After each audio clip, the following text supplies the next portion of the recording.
يا بني إسرائيل اذكروا نعمتي التي أنعمت عليكم وأني فضلتكم على العالمين واتقوا يوما لا تجزي نفس عن نفس شيئا ولا يقبل منها عدل ولا تنفعها شفاعة ولا هم ينصرون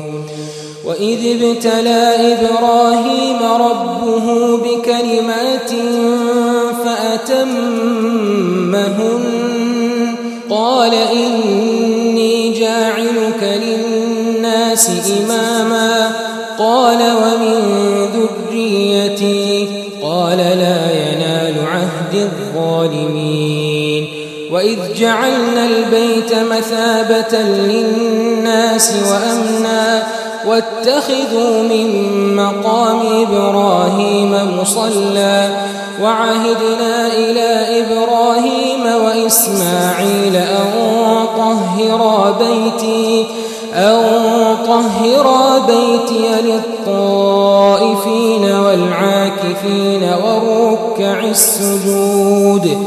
وإذ قال إبراهيم رب اجعل هذا بلدا آمنا وارزق أهله من الثمرات من آمن منهم بالله واليوم الآخر قال ومن كفر فأمتعه قليلا ثم أضطره إلى عذاب النار وبئس المصير وإذ يرفع إبراهيم القواعد من البيت وإسماعيل ربنا تقبل منا إنك أنت السميع العليم ربنا واجعلنا مسلمين لك ومن ذريتنا أمة مسلمة لك وأرنا مناسكنا وتب علينا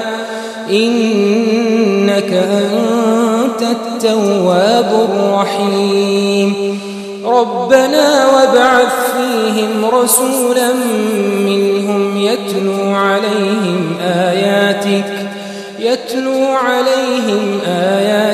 ويعلمهم الكتاب والحكمة ويزكيهم